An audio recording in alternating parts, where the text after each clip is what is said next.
Bulk Disclination Correspondence in Topological Crystalline Insulators 2021년 1월 20일에 네이처에 나온 중국 연구진이 발표한 논문입니다. 제목에 모르는 말이 많이 나오는데요. 일단 Disclination이 뭔지 잘 모르겠고 Correspondence도 뭔지 잘 모르겠죠. Topological Crystalline Insulator라는 것에서 벌크와 디스클러네이션 사이에 코리스폰던스를 보이는 걸 발견했다라는 뜻인데요. 위키피디아를 보면 디스클러네이션은 회전 대칭을 깨는 선형 결함이라고 하는데요. 이런 그림처럼 생긴 선형 결함을 뜻한다고 합니다. 그래도 잘 모르겠죠. 이렇게 육각격자를 가진 구조가 있다고 생각해 봅시다. 이때 여기서 60도만큼의 크기로 이 구조를 잘라내 볼게요. 그리고 그 잘라진 경계 부분을 끌어다가 붙여 볼게요. 그러면 이렇게 가운데에 오각형의 빈 공간이 있고 그 주위를 찌그러진 육각형이 둘러싸고 있는 모양이 됩니다. 이런 방식으로 구조를 변형시키는 걸 디스클러네이션이라고 합니다. 이렇게 되면 C6 회전 대칭을 가졌던 원래 구조가 지금은 C5 회전 대칭을 가지게 되죠. 자, 이제 디스클러네이션이 뭔지는 알았으니까 코리스폰던스가 뭔지 알아봐야겠죠. 요시다의 논문에서는 Bulk Edge Correspondence를 벌크의 위상적 성질에 의해 로버스트한 에지 스테이트가 발생하는 현상이라고 말합니다. 우리가 토폴로지컬 인슐레이터에서 전형적으로 볼 수 있는 여기 이 초록색 선으로 표시된 것, 즉 갬리스 에지 스테이트가 발생하는 것을 Bulk Edge Correspondence라고 한다는 뜻입니다. 2020년 PRL 논문을 보면 Bulk Edge Correspondence는 벌크 모드의 성질에 의해 발생하는 단방향의 에지 모드의 개수가 몇 개인지를 결정해 준다고 합니다. 그러니까 에지 모드가 발생하는 것뿐만 아니라 그게 몇 개인지까지도 알 수 있다는 말이죠. 자, 그렇다면 Bulk Disclination Correspondence라는 거는 벌크의 성질에 의해 Disclination 모드가 발생한다는 걸 말하는 거겠죠. Disclination을 가진 구조의 밴드 구조를 보면은 트리비얼한 경우에는 중간에 밴드 갭이 생기는 걸 볼 수 있습니다. 하지만 토폴로지컬의 경우 그 사이에 갭이 없고 그 대신에 K포인트에서 교차되는 두 모드가 있는 걸 볼 수 있죠.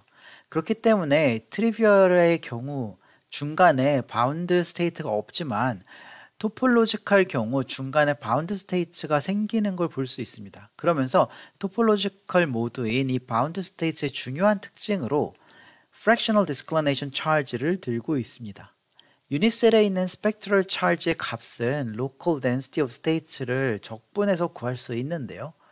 그래서 보라색 점으로 표시된 one year center가 육각형의 한가운데 있는 트리비얼의 경우에는 각 육각형 하나의 스펙트럴 차지가 정수계인 3이지만 토폴로지컬의 경우에는 위치에 따라서 정수로 떨어지지 않는 2.5개나 3.5개가 되기도 합니다. 실제 실험을 위해서 포토닉 토폴로지컬 크리스탈린 인슐레이터를 제작했는데요. 높이 10mm, 반지름 2mm의 알루미나 Al2O3 원기둥을 써서 구조를 만들었습니다. 그림의 격자상수 A는 루트 3cm로 고정해두고 거리 D를 조절해서 토폴로지컬 크리스탈린 인슐레이터와 노멀 인슐레이터를 만들었습니다. 그래서 TCI의 경우에는 A분의 D가 0.5이고 NI의 경우에는 A분의 D가 0.23입니다.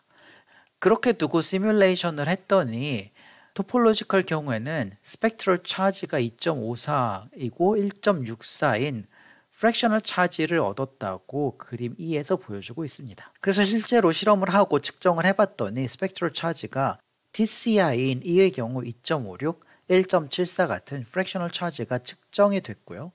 노멀 인슐레이터인 F인 경우는 전부 다 3.0으로 나왔다는 결과입니다. 근데 이게 생긴 게 꼭 포인트 디펙트로 만든 포토닉 크리스탈 캐비티처럼 생겼잖아요. 뭔가 캐비티 모드가 생길 것 같고 그 모양이 좀 궁금하죠? 그래서 이 구조에 생기는 디스클리네이션 모드는 어떤 필드 분포를 가지는지 측정을 해서 모드 모양을 보여줬습니다. 결론은 포토닉 토폴로지컬 크리스탈린 인슐레이터에 생기는 bulk disclination correspondence를 실험적으로 fractional spectral charge를 측정해서 보일 수 있었다입니다. 사실 실험적으로 어려운 부분은 거의 없는 것 같고요. 네트워크 어널라이저만 있으면 쉽게 샘플을 제작해서 측정할 수 있을 것 같습니다. 좋은 아이디어와 탄탄한 이론이 배경이 되었기 때문에 훌륭한 논문이 될 수 있었던 것 같습니다. 이 토폴로지컬 모드가 얼마나 로버스트한지는 실험으로 보이진 않았고요. 시뮬레이션 결과가 서플리멘터리에 실려 있는데 이런 구조를 이용해서 포토닉 캐비티를 만들고 토폴로지컬 레이저를 만드는 데 성공한다면 정말 재밌는 연구가 될 것 같습니다. 어때요, 여러분? 재밌게 보셨나요? 오늘도 즐겁게 연구합시다. 안녕.